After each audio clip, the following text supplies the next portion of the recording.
Okay, good evening, everybody. It's Monday night, so it's Parsha. Somebody just asked before the class, when are we going to have, remember we mentioned about the class where everybody shows their faces? So I don't know, I have to figure it out. Maybe we have to have a board meeting to find out when it should be done. And then we'll take a class picture also, maybe, if everybody's bored. Okay, anyway, that's a great idea, yeah. Okay, the Parsha today is Parsha's Bay, which speaks about the last three plagues that happened in Egypt. What's interesting, the commentaries point out a general question. The whole time and before, Hashem is always telling Moshe Rabbeinu, Lech el Pare, go to Pare. The whole time it's saying, Lech el Pare, go to Pare. The beginning of this week's Parsha, Hashem changes the text and he says, Bo el Pare, come to Pare. So the commentators ask, why is there this change? Instead of going, it says come. So the Baal HaTurim says that, one of the commentaries says, because in this week's Parsha, there are three plagues. Arba, Choshech, Makas, Bechores. And in the previous Parsha was 7. So Bo, base Aleph equals 3. So the Torah is alluding to that in this week's Parsha, there's 3 plagues and, 3 of the last 3 of the 10. But perhaps the Rebbe explains there's a deeper meaning over here. When you say go, it means go by yourself. Boy, come, that means I'm coming with you. There's a big difference if you tell somebody to go alone or you tell somebody come with me. Hashem is going now, the bottom line, to finish, so to speak, to break the evil of Egypt. The locust, the locust and the darkness and the firstborn. These are coming to the ultimate, the killing of all the firstborn, was ultimately, as we'll soon see more, breaking the complete power of evil that Egypt had. So the Torah says that you can get scared. How can I do this? How can I go? It's scary. There's a powerful world out there. Hashem says to the Jew, Boy al Pari, you're not going alone. Come with me. I'm going with you. Many, many couples that went out on shlichus, the Rebbe's emissary, the Rebbe's shluchim, and they told the Rebbe, they're scared. They're going to a place, nothing's there. It's scary. And many times, many couples, the Rebbe said, in Yiddish, he said, Ich fordach metayich. I'm coming with you. Why are you scared? I'm coming with you. Hashem is telling every single Jew, Be'ol Parei, when you're going into the evil of Mitzrayim, the evil of the world, Mitzrayim represents limitations of the world, darkness of the world, evil of the world. There's a king Pari who's an extremely powerful king. A Jew should never be afraid to do the mission that they need to do, because a Jew is never alone. Hashem says to the Jew, "Boy, come with me. I'm always coming with you. You don't have what to be afraid of." Okay, now skipping the plague of locusts, but Hashem created. The 9th plague was darkness, Cheshech, and the Gemara says, Rashi brings it down. There were two levels of darkness. There was a level of darkness that was very dark. And the last 3 days, it says no person was able to stand up or sit down. It was a tangible, felt darkness. In other words, it wasn't only an absence of light, but it's actually a tangible darkness. We've mentioned in the past, the Rebbe brings down that there's 2 opinions in Halacha. What is darkness? Is darkness an entity by itself, or is it the absence of light? What is darkness? And there's 2 opinions in Halacha, by the way. There's a pasuk that says, we say it every day in davening, Yotzer or ubarei cheshech. God formed light and created darkness, which means there is a level of darkness that God created. It's not only the absence of light. And the Rebbe explains how to reconcile in a certain way both opinions. there's two levels of darkness. There's a level of darkness, which is the absence of light. And then there's a level of darkness, which is actually tangible darkness by itself. And he gives the example of the plague of darkness. It's relevant in halacha. I don't remember exactly why, but the Rebbe brings it down in halacha that there's different opinions. So now the question is, why did God make that plague of darkness? So Rashi says two things. One reason was because there were many Jews that didn't want to go out of Egypt. In fact, the Medrash says at the beginning of next week's Parsha, B'Shalach, 4/5 of the Jewish people did not go out of Egypt. They didn't want to go out. They wanted to stay in Egypt. V'chamushim olu b'nei Yisrael, at the beginning of next week's Parsha, chamushim means 1/5 of the Jewish people went out of Egypt. 4/5 died. But it was an embarrassment that so many Jews would die and need to be buried in Egypt. So the Medrash says one of the reasons why God made darkness was that all those Jews that didn't want to go out died in the plague of darkness, and the other Jews were busy burying them. That's one opinion of the purpose of the Makkah of Cheshach. Another reason why Hashem made the plague of darkness, Rashi quotes in the Medrash, is because Hashem promised Avram Avinu that when the Jews go out of Egypt, they're going to go out with a chush gadol. They're going to go out with a lot of property. They're going to empty out Egypt. In fact, the Medrash says there wasn't a single Jew that didn't go out of Egypt with at least 90 donkeys loaded with gold and silver.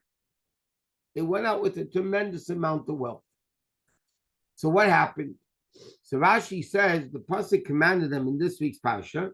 Hashem says to Moshe Rabbeinu, the Yishalu ish me'Yisrael, each person should ask from their friend, the women from their friends, silver and gold and all these expensive things. So what happened? The Jews came to the Egyptians and they said, excuse me, we would like you to give us your possessions. The people said, we don't see them. It's dark. We can't see where they are. But by the Jews, when the plague of darkness happened, the pasuk says, by all Jews, there was light. The darkness only affected the Egyptians. So during the plague of darkness, the Jews went into the Egyptians' houses. They saw where everything was located. They saw where everything was.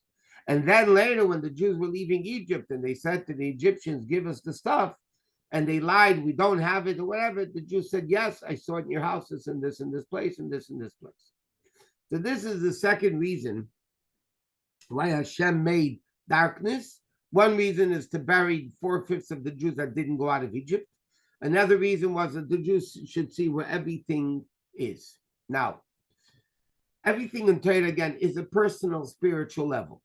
So let's take this in a spiritual way a little bit more. A Jew is in Egypt. The purpose of a Jew in Egypt is to elevate the sparks of Kedusha that are found in that particular country. According to the Arizal, like we know, there was the vessels broke and 288 sparks came down into the world that the Jews need to elevate. When the Jews left Egypt, they elevated 202. Erev Rav, 202, they elevated going out of Egypt, and the other 86 is from going out of Egypt until Mashiach comes. Any place where Hashem puts the Jew, and we're in Golus now, we're in exile, starting with the fact that the neshama in the body is also in Golus, it's also in exile. What is the purpose of a Jew coming into this world? What is the purpose of the neshama coming into the body? And Chassidus explains the purpose is to elevate all the sparks of Kedusha that exists in the place where you are. We learned many times, the pasuk says in Tehillim, Mehashem mitzadei gever kainanu, from God the footsteps of man are planned, which means And the Rebbe writes, the previous Rebbe writes, tzaddikim, they themselves know where to go, where they're placed in the world that they need to elevate the sparks of holiness that are found in their particular place. Other Jews are sent there by hook and by crook. You have a job there, get married there, whatever it may be. But the bottom line is, any place where a Jew is, the purpose of that is to elevate the sparks of Kedusha that are there. And therefore Hashem puts us in a place of choshech, darkness. The body is dark. There's no godliness. It's if anything, it's anti-godliness. It wants to enjoy life. The animal soul is not interested in godliness necessarily.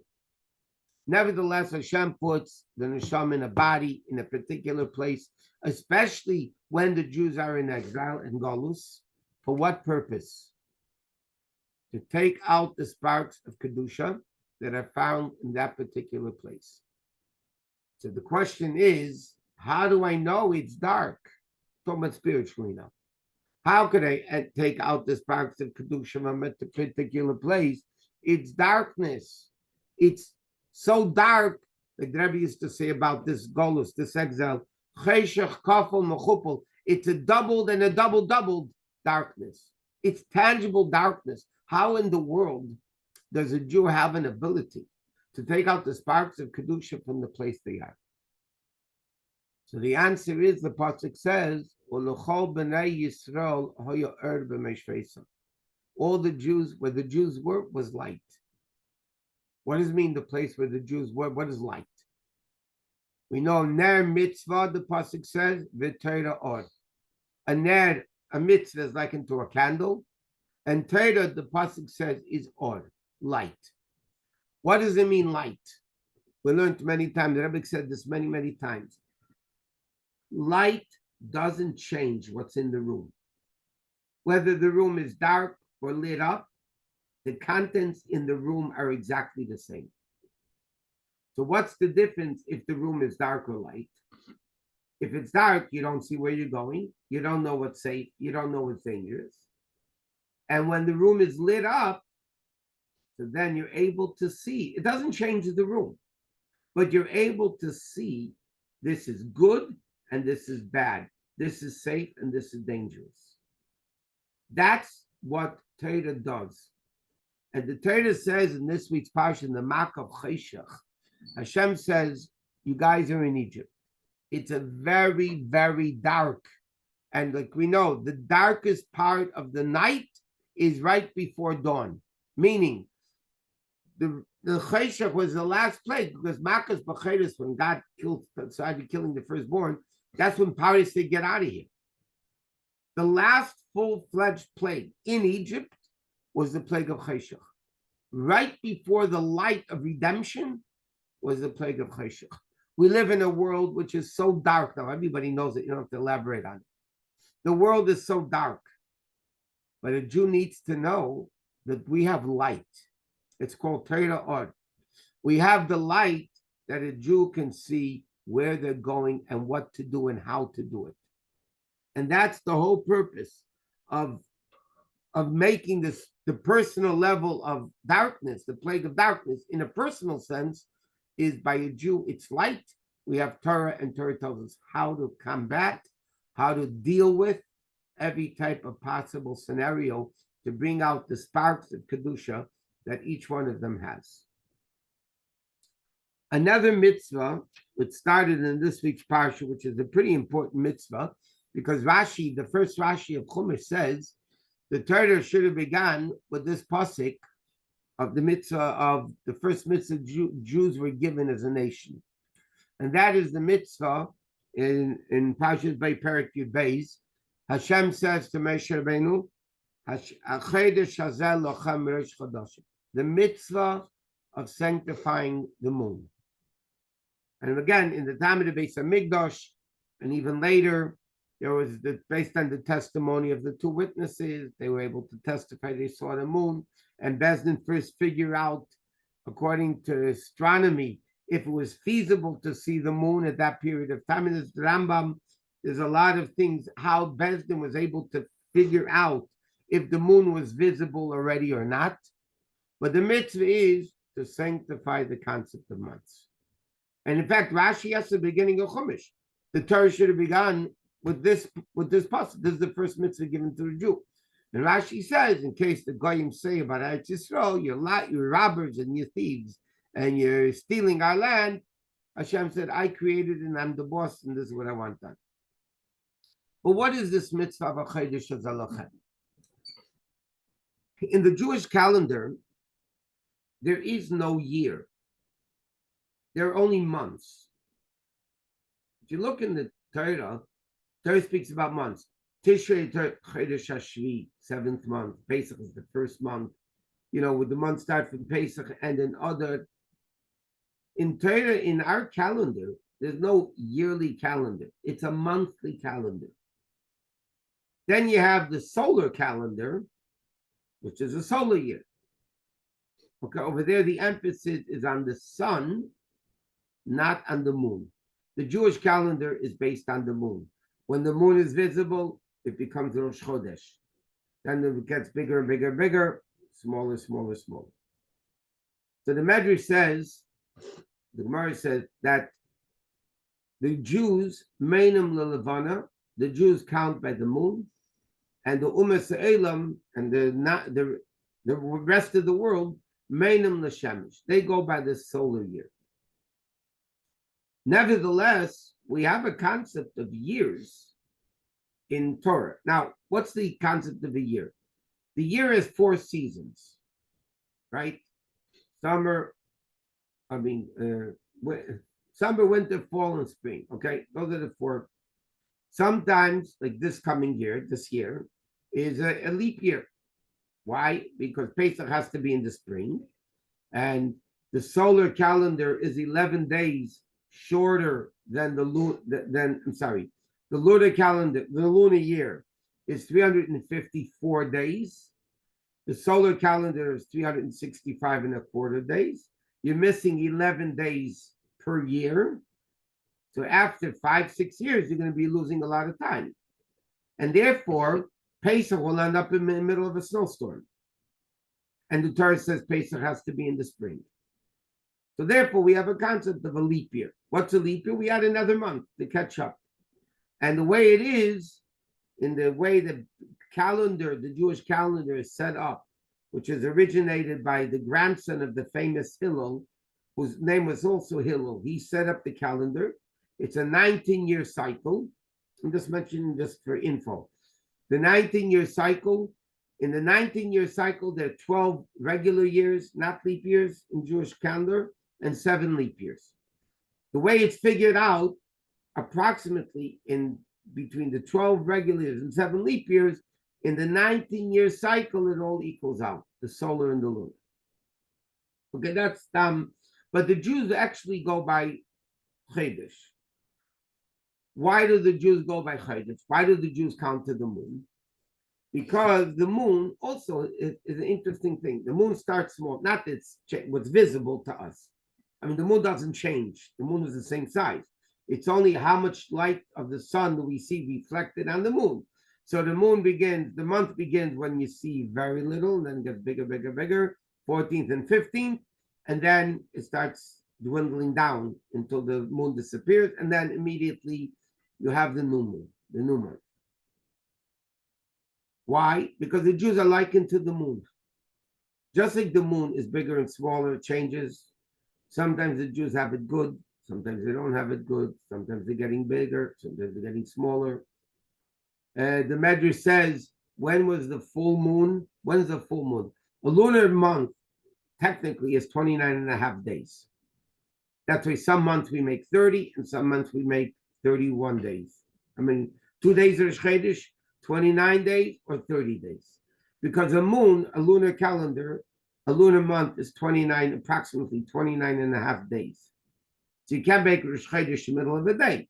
So sometimes it's after 29 days, sometimes it's after 30 days. Now, when that happens, there's changes. So the Medrash says, so when's the full moon? 14th and 15th is the full moon. It's halfway through the month. Now, the Medrash says Starting from Avram Avinu, the first Jew, Moshe Rabbeinu was the 7th generation.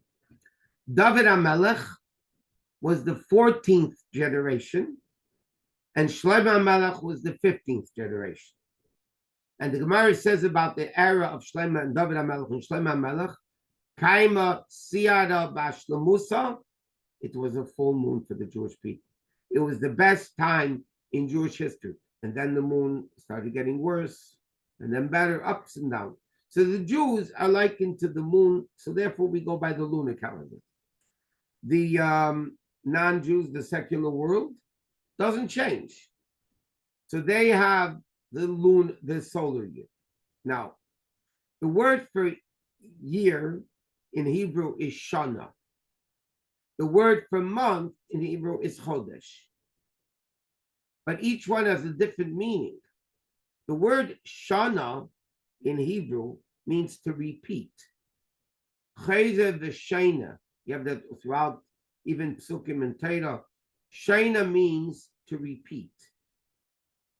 Chodesh comes from the word chidush, which means new. So you have in the Jewish calendar, you need to have chodesh, chidush. The Jew has to constantly move. In the secular yearly system, it's the same old, same old. It's the same repetition. It's not changing like it does in the lunar calendar. When the moon changes, the sun doesn't change. It's the same sun, just different position maybe. Now, we know, like we just said, that the calendar, the Jewish calendar is set up in a way that there's Chodesh and there's Shana. In other words, the solar year exists in Yiddishkeit also, because we have the 4 seasons. A lot of dinim go by the solar year. A lot of laws go by the solar year. So the Rebbe explains, we'll see this all over the place, explains like this. There is Chiddush and there is Shana. We say in davening in Musaf, Tamidim kisidram umusafim kihilchasam. Simply when we daven that in Musaf, any Musaf has that phrase. Tamidim kisidram, meaning the daily sacrifices, kisidram, in their order, umusafim, and the carbon musaf, kihilchasam, like the law, like the halach. Chassidus defines it a little bit different. There is what's called Tamidim Kisidram. There is the job of the Jew on a daily basis that doesn't change. You daven Shachris, you daven Mincha, you daven Ma'ariv, you do this mitzvah, you do that mitzvah. There are things that need to be constant, continuous. But the Jew has to do more than that. They also have to have what's called chodesh. They need to constantly have a chiddush. They constantly have to do more. Shana means you're just repeating it. You're not growing more. And therefore, Chassidus explains the expression, what we say in Musaf, Tamidim Kisidram, that's the Seder. But Musafim, when you add, Musaf means to add, Kihil Chasam, then you become Halicha. Then you go to a much higher level. A Jew needs to do both things. There is a Jew doing the Aveda, the same Aveda every day, and then you have the Aveda of the Jew in a way of Chodesh, to do more, to constantly grow and do more. But this is a very unique mitzvah. The mitzvah basically is time, to proclaim days, similar to Sfir Sa'omer, so to speak. But bottom line of it is, there is a level of the Aved of the Jew on a regular basis. And then there is doing more. But then the more important thing over here, in a certain extent, is the mitzvah is time, making a month, a year, that's called time. What does it mean? The concept of Zman, that even time also needs to be elevated. It's not enough just to, like, we spoke about this many times by Sphere saying it's a similar concept to what the Rebbe explains by Rosh Chodesh Shechidish, and the mitzvah is time. The mitzvah of Rosh Chodesh is to proclaim a time when the moon is. The preciousness of time, a Jew needs to constantly grow in the observance and usage of time. Which means like this. We know a Jew always has to do more. So what happens though, when the Jew ends up working 24 hours a day? How does he do it? What do you add? I'm doing it 24 hours a day, how can you add? So the answer is in quantity, you can't add because there's only 24 hours in a day. But qualitatively, in the quality of what's called time management, or in Torah it's called hatzlocha bizman, success in time, that is an quality we can improve. So the first mitzvah given to the Jewish people as a mitzvah is teaching us a general guideline of the observance and life of a Jew. A Jew can't, there are many people that create new businesses, new institutions, but after they create them, they can't run them. It gets boring for them. You'd have to move on. There's certain people that can't move on, so, build new, but what exists, they could do very well. The Torah says you need to do both. You need to have Tamidim Kisidram, you need to have Shana, you need the things that constantly go on and on and on, but at the same time, you need to create more. How is that possible? I'm busy over my head already. The answer is in the quality of time. They once asked the Rebbe Rashab, that somebody once came to him and said, I have an hour today, I have an hour a day to learn. Should I learn Gemara or should I learn Chassidus? And the Rebbe Rashab said to him, you should learn Chassidus. Why? Because when you will learn Chassidus, you'll realize and you'll find that you have another hour to learn. They tell in the Musar, people told about Musar, that the Gerela, but it's a very logical thing. When you learn life of Torah, then you realize, what?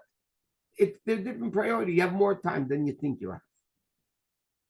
So this is the mitzvah of Chodesh Hazalachem Reish Chodashim, that a Jew needs to have Chodesh, Shana.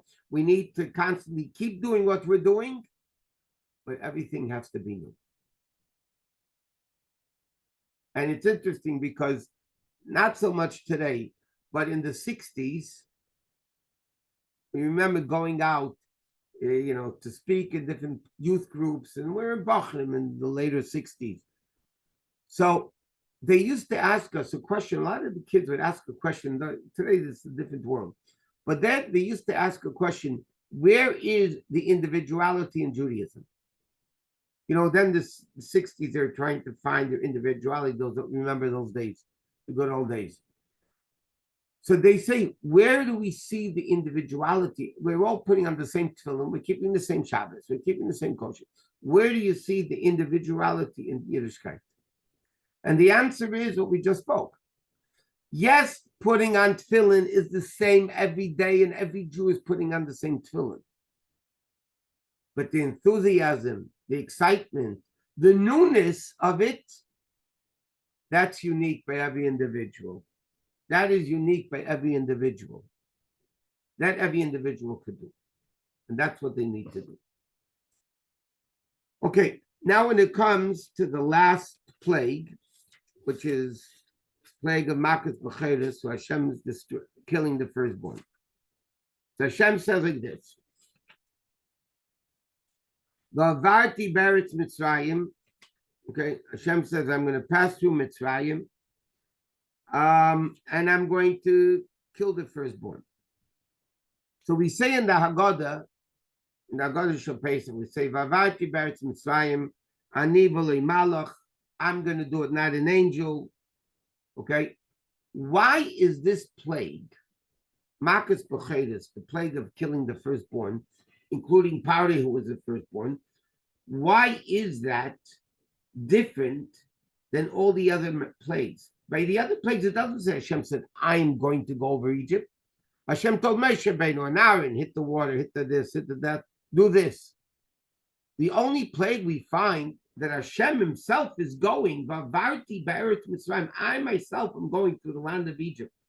Not an angel, not a whatever. Anihu v'lo yachet. Why is that only that plague? But we find another interesting thing. By this plague, Hashem told the Jews, stay home. Because if you're going to stay out, once the angel of death has the power and ability to kill, he's going to kill anybody in the street. Just stay home. What was the prerequisite for that to happen, by the way?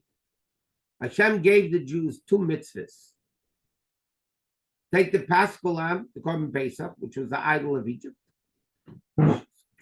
shecht it, slaughter it, and put the blood on the doorpost. And then there was another mitzvah Hashem gave that night because they didn't do it, and that was dam milah, the blood of circumcision, to do a bris. And the Jews did a bris that night. But it's interesting, these 2 mitzvahs, blood of bris, of circumcision, and blood of the Paschal lamb, are the only 2 positive mitzvahs in the Torah that the Torah says you're punished if you don't do it. If you don't do bris milah, the Torah says v'nichas, so it's kares. The person, it dies early, young. If you didn't bring the Korban Pesach, Torah says in this week's Parsha, v'nichas ha'nefesh shahid. There are no other positive mitzvahs that you're punished for. The only 2, and I like to call them the bloody mitzvahs, the blood of the dam milah and the blood of putting the blood on of the Korban Pesach on the doorposts, those are the 2 mitzvahs the Jews were commanded that night. What was going on that's unique about Makas B'chayres that didn't happen by all the other plagues? There's only Hashem himself doing it, and nobody else did it. So it says like this. Chassidus explains, all the other plagues, the pasuk says, what was the purpose of my plagues? The Saper Shmi B'chol Ha'aretz, to make my name, God's name, known in the land. Everybody should know about it. This plague, Makas B'chayres, it says in Kabbalah and Chassidus, was to break the ultimate level of klipa, to break the level of pari ultimately, to break it completely. And therefore, when this plague happened, Pari sent the Jews out because that broke him. In order to break, in order to break powerful evil, it has to be done only through the essence of Hashem. Only because evil is very powerful. The only thing that could break evil is God himself. And by the way, this is another lesson in our personal lives. Again, we're trying to break the evil of the world. And like we said before, a Jew has to know, I'm going Baal Pari. I'm coming with you. We're not going ourselves. Hashem goes with each one of us. The essence of Hashem. When you learn Torah, you connect to the essence of Hashem. You do a mitzvah, you connect to the essence of Hashem. That essence of Hashem is taking each one of us to break the power of evil. And therefore, this plague Hashem himself had to do. Because other revelations of godliness would not be able to break such a strong power of evil. It has to come. But again, each one of us has power. Each one of us has the Mitzrayim to break that evil. Every Jew has this superpower from Hashem to be able to do it. And in fact, it's this Shabbos is Yud Shvat. In the previous Rebbe Maimer, in the Maimorim of the Rebbe, he explains that the Jews going out of Egypt, when they go to war, the king has certain treasures. In fact, we learned this in this part of the Maimon Chassidus this morning. When a king fights a war, so a king has treasures. Like we all know, kings have treasures.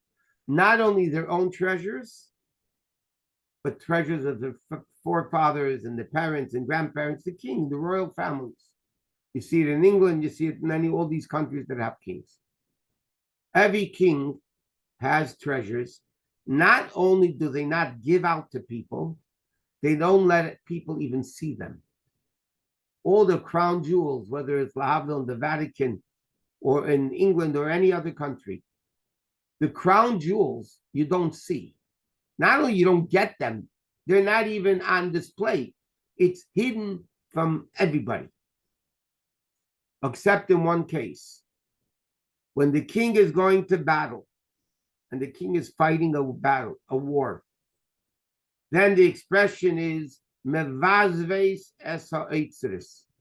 He throws out cheaply to win victory. Nitzachon, the midah of netzach, nitzachon, victory, is so powerful, Chassidus says, it touches to the core of the person. You see that now, Lahavdil, in election years, yeah, it's all part of power. You know how much money they're spending on these things? No person in the normal frame of mind would do it. Why are they spending all that money? Because they want to win. Victory touches to the core. So the Frierdiker Rebbe writes, and the Rebbe explains it in more details. When a king goes to battle, he takes these treasures that were never, ever even seen before, and he throws them out, to the army to be able to accomplish victory. Who gets them? The generals. But for whose purpose is it? For the foot soldiers, for the simple chayolim. The generals don't fight the battle. The generals know the strategy of battle. But who's on the front lines are not the generals. The generals are planning the war. Who is fighting? We see him today now in Gaza. Who's fighting the war? The foot soldiers. Who gets those treasures? The foot soldiers get the treasures. Which means that Rebbe explains in the Ruchniistic battle, when Jews are fighting the battle, Tzivas Hashem, like we'll soon discuss, when a Jew is fighting the battle of Hashem, the king throws out, in other words, by godliness, it means revelations of godliness, powers, i.e., powers of Hashem, that were never even seen, let alone revealed. They were not even allowed to be seen by the greatest of levels. Yet when it comes to kill Pare, to break evil and bring Mashiach, Hashem gives the Jews an unbelievable power that Hashem's essence himself is going with us. And that's what happened by Makas Becheres. The final blow, the final breaking of Klipa, of evil, happened when Hashem went to kill the firstborn of the Egyptians. And that was when that happened. And there Hashem went himself, and now Hashem gives the power to every single one of us to overcome all difficulties. We need to make the vessel. If you don't make a vessel, if you don't go fight, you're not going to be, you're going to be a soldier laying in bed in the barracks and not going out to the front. You're not going to get those powers. When you go out into the front and things seem to be impossibly difficult of accomplishing it, we have powers given to us from Hashem, from above. And by the way, the harder the mission is, the more powers you get from Hashem. And that people have to keep in mind. On that line, there's another interesting thing in this Parsha. In this Parsha, the Jews are called, when they left Egypt, the Pasuk says, Yatzu Tzives Hashem. The army of Hashem went out of Egypt. Yatzu Tzives Hashem. The army of Hashem Here, Yatsu Kol Tzivos Hashem Meretz Mitzrayim. At the end of today's Parsha, this week's Parsha. What does that mean? Why are the Jews over here called Tzivos Hashem? So in the Basi Lagani Maimer, the Friedrich Rebbe writes like this. There's three definitions, the word Tzava. Okay? Tzava, which means a soldier, but there's two other interpretations of the word Tzava. One is time. Tzava actually means time. There's a passage that says, Halay tzva le'enish aliyaretz. There is a time we all have to live. Every one of us is given a designated amount of years. The second interpretation of tzava is beauty. Tzava in Hebrew, of course, psukim, that means beauty. And the last definition of tzava is a chayil, a soldier. What is the connection between these two interpretations?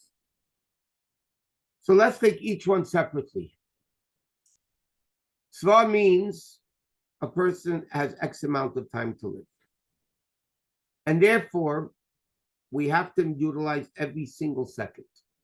You know, the Mishnah says in Pirkei Avos, Shuv yom echad lefnei misasach. You should do tshuva one day before you die. So all the commentaries ask, how do we know when we're supposed to die? It's like a guy going on the bus.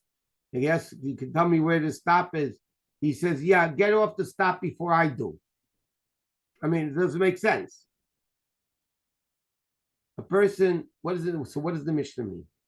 What the Mishnah is saying is, live every day of your life as if it's your last. Shuv yom echad lefnei misasach means live every day of your life as if it's your last day. If a person is told, okay, they once asked, what was it in one of these famous singers, what would you do if you knew you had one day left to live? So she said, I'll eat potato chips and watch reruns. That's what she said. I remember which one of the famous singers said it. I would eat potato chips and watch reruns. A Jew knows if you told it's the last year of your life, you're going to put your house in order. You're going to do tshuva. You're going to do good things. So what does it mean, Zman? The Friedrich Rebbe writes, Ein adam yedea, a person doesn't know when the time is. And therefore, the first level, why are Jews called Tzivos Hashem? Because Hashem is telling them, you have to utilize the time. Every minute has to be used. The second interpretation of Tzava is beauty. Okay? What is beauty? Beauty, we learned many times, you can't have beauty with one color. If you have a picture all black, all white, all blue, all green, it's not beautiful. What is the beauty of a picture? When different colors, we discussed this not long ago. When different colors blend together in harmony, then you create beauty. Just like we said, what is a symphony? You can have 1,000,000 guitars, but it's not. When you have different types of musical instruments, and they blend together in harmony, then you create beauty. The Friedrich Rebbe writes like this: what is beauty in Yiddishkeit? We don't have one. The world says on 3 pillars, right? There's Torah, Avoda, U'Gemilas Chesed. There's Torah, davening, and mitzvahs. Okay? We don't do one thing. We do all 3. All 3 create a beautiful picture. The beauty of Judaism, by the way, is that there's so many different customs, so many different types of Jews. You have Ashkenazic, Sephardic, Litvish, Chassidic, that Chassid, that Litvish, this Sephardic, that Sephardic. That's the beauty of Yiddishkeit. Why are the Jews called Tzivos Hashem? Because a Jew needs to know we can't only do one thing. We can't only learn. We also have to daven. We can't only daven, we have to learn and do mitzvahs. We can't only do mitzvahs, we need to do the other things also. So one represents time, the preciousness of time. The second one represents beauty in many pillars of serving Hashem in many different ways. And the third thing is the soldier. What is the concept of a soldier? Simply put, Mesiras Nefesh, self-sacrifice. In the Basi Lagani Maimer, the Rebbe explained, and for this, the Rebbe writes, what we just mentioned before, that the treasures that the king never let anybody ever see, now he's throwing it out openly to the soldier. The Mesiras Nefesh of a Jew in observance of Torah mitzvahs, meaning the observed Torah mitzvahs when it's easy is nice and fine, but it's not a big deal. Serving Hashem with Mesiras Nefesh means giving up my will, not my life, my will for Hashem. That's Mesiras, that's self-sacrifice. When a Jew is a soldier in Hashem's army, meaning they're out there to fight the evil forces that want to kill us in this physical and spiritual. There's both of them out there. There's physical forces that want to destroy us. There's spiritual forces that want to destroy us. Our mission is to win this battle. Now, how with Mesiras Nefesh? But we need the other two interpretations too. We need to utilize time. Time is the most precious commodity God gave us. Time is life, not money. Time is life. Time is life. The beauty of Yiddishkeit is to serve Hashem in all different ways. All 613 mitzvahs.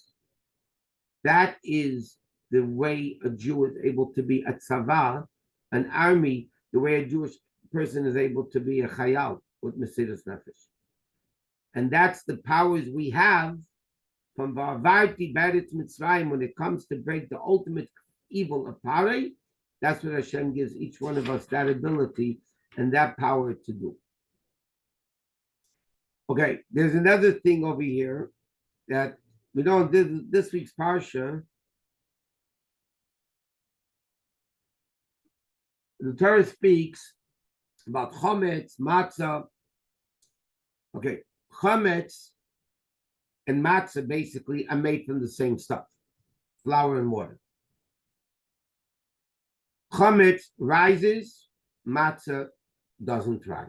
That's the difference in halacha between chometz and matzah. As everybody knows, chometz symbolizes ego, gaiva. Matzah symbolizes humility, bittul. It doesn't rise. This itself, by the way, is alluded to in the word chometz and matzah. Chometz is spelled ches mem tzadik. Matzah is spelled mem tzadik hey. The mem and tzadik are both in the same, in both of them. The difference is chometz is a ches and matzah is a hey. What's the difference between chometz and matzah? The hey and the ches. So Chassidus explains what's the difference in the letter ches versus the letter hey. Ches, they're very similar, ches and hey. Okay, there's the top, the side. By a ches, the third leg is closed all the way to the top. So a ches is only opened downward. The hay is not only opened at the bottom, but there's a little hole on top. What's the difference between these two things? So Chassidus explains, there's a pasuk that says, earlier on in Chumash, La Pesach Chatos Revis, by Cain and Helen. La Pesach Chatos Revis means the opening is down, pardon the expression, but that's what the term means, to hell. It only opens down. Why? Because chometz has no humility. It's all closed up. The only way it's open is downward. A person that can always justify their, and wicked people do, haughty people will always justify all the wrong things they do. They'll justify it. It's not my fault. The other one did it. I don't did it. I didn't do it. I'm great. I'm holy. Whatever. So When there's no bittul, you're full of yourself, then you only go open downward to Gehenna. If there's a little opening on top, that opening on top shows humility. You're letting something else in. And the Gemara says, Hashem says to the Jews, he says to the Jews, make a hole for me like the eye of a needle. And I'll open up like the Heichel, the base of Mikdash, was a very large opening. Hashem says to the Jew, make a little opening. Let me in a little bit even. The hay on top. It's not an open, large open space. It's a little open space in the hay. Hashem says, open up a little bit for me. Let me in. Don't be so full of yourself. The Gemara says in Sefer that Hashem says about a haughty person, Gaiva, I cannot coexist with them. It's either me or him. Somebody who's so full of themselves, Hashem said, there's no room for me. So I can't be there. Hashem says, open up a little bit, and I will open up the rest. And therefore, it's interesting. Chametz is forbidden on Pesach, and matzah isn't. But now you have an interesting question. If chametz is evil, then it should be forbidden the whole year. Why is it only forbidden on Pesach? Not only that, on Pesach Sheni, those the Jews that missed, the first opportunity on the first Pesach, they have a second opportunity a month later on Pesach Sheni to bring a Paschal lamb. But over there, the Gemara says, chametz imei babayit. They can even eat chametz. Why? Is chametz good? Then it should always be good. If chametz is bad, it should always be bad. So the answer, Chassidus explains like this. On Pesach, it's bad. Because Pesach, again, we are reliving the original Pesach. The Jews were running out of Egypt. Why did the Jews run out of Egypt? Why couldn't they walk? It says when Mashiach comes, we're not going to run out of Golus. We're going to walk very slowly out of Golus. Why did the Jews have to run out of Golus Mitzrayim? So Chassidus and Kabbalah explain, because to give a paraphrase it with an analogy in today's world. A person that's addicted to cigarettes and trying to stop smoking, they have to be very far away from anybody smoking.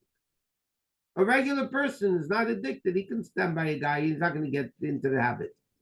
A person who's addicted to drugs, alcohol, cigarettes, whatever they're addicted to, they have to be an extremist not to even be close to it. It says when the Jews left Egypt, it was before Matan Torah, they were still connected to evil. They had to run away from it because they were still connected to evil. And if they didn't run away from it, they would have been addicted, stayed in Egypt. If they didn't run away then. When the Jews are running away from evil, you can't have any chametz whatsoever.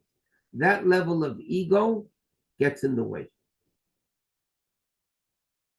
On a regular basis, no, evil doesn't get in the way. Sometimes, in fact, Jewish bittul gaiva, meaning a person is proud of being a Jew. They do mitzvahs because they don't care what people are thinking about it, because I know what I'm doing is right, because Hashem told me so. That gaiva is good. That holiness is positive. But when it comes to time of Pesach, when Jews have to run out of Egypt, again, we're reliving the original Yetzias Mitzrayim, then you can't do it. You have to run away from it. Just one last thing, a very interesting story. When there was a custom in the olden days, when a kid was brought to Cheder for the first time, they do it today also. They wrap a kid in the talis, okay, and then they bring him into the school or whatever, and they start reading Aleph, and all of a sudden candy starts flying all over the place. and the kids are told that the candies are coming from the angel Michal. These are Malach Michal's candies. That's what the kids are told. It came, the Rebbe Rashab, the grandson of the Tzemach Tzedek.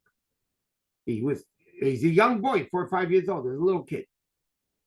He didn't want to ever eat those candies. They were too precious to him. They're coming from the angel Michal. So Erev Pesach, so he always kept them in his pockets. He didn't want to. Came Erev Pesach, you have to check the pockets for chametz. So it was brought to the Tzemach Tzedek's attention. Tzemach Tzedek said to him, you have to eat up the candies. You can't sell them. I don't want them sold to the guy. I don't want them sold to the guy. Generally speaking, the Rebbes never sold their chametz to the guy. They sold it to a Rav. It wasn't theirs anymore. And then the Rav sold it to... We just appointed the Rav as an agent. But the Rebbeim actually sold the chametz to the guy. And even when the Rebbe would give out mashke, before Pesach, to people who brought it up, the Rebbe would say, please finish it before Pesach. He didn't want the Rebbe things sold in the chametz to the guy. So the Tzemach Tzedek told him, you have to eat up the candies. He reluctantly ate the candies. So the Rebbe asks 2 questions in the story. First of all, why couldn't they sell it? Why couldn't they sell it to the guy? Okay. But the Rebbe asked another interesting question. How are we lying to the child? The fundamental of education is, in case parents didn't know this, is kids need to be taught not to lie. Emes, truth. Here, who throws the candies to the kid? The father and the mother are throwing the candies to the kid. Now you tell the kid it's Malach Michal. It's Malach Michal's candies. Why? How can you lie? And the Rebbe answered. There's a whole sichas, it's printed in the sichas. The Rebbe answered, it's not a lie. It's taka coming from Malach Michal through the parents. Malach Michal is the Malach of Chesed, of kindness. Gabriel is Gevura. Michal is the act of Chesed, meaning anything that the parents have is Chesed coming from the Malachim. So when you tell a kid that it's Malach Michal's candies, you're not lying. It's reality. It's just going through the parents, but it's really his. They're just the agents, but the one giving the candy is the Malach Michal. And then the Rebbe said, why didn't they sell it?